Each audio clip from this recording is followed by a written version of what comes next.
This week we looked at two potential cases. The first one here is the one on the Good Samaritan, specifically with the case in Bath County, Kentucky.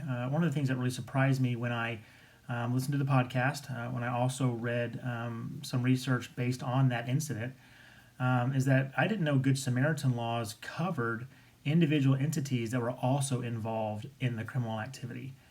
I had always thought Good Samaritan laws covered innocent bystanders as they tried to assist somebody in a crisis, and say that assistance ended in detriment to the person they're trying to assist. I always knew that the person that at least offered help was covered. I didn't know that it also applied to people that were also caught in the nefarious activities, that they were also covered by a Good Samaritan law.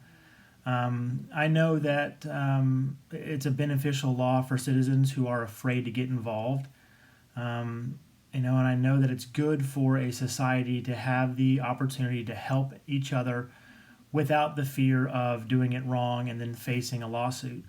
I think Good Samaritan laws should be put in place. I think they're beneficial to the citizenry because it gives us the opportunity to help without fear of legal reprisals.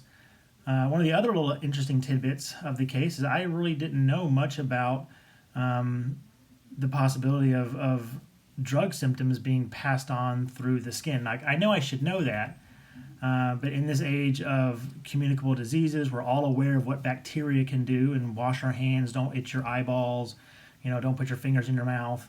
But I really didn't know much about how absorbent the human skin is to drugs or other liquids that are tainted with drugs. I always thought the skin was a pretty good barrier, but that was very interesting. But when we look at Good Samaritan laws, I think they're good to help those who have that drive and have that compassion to help one another.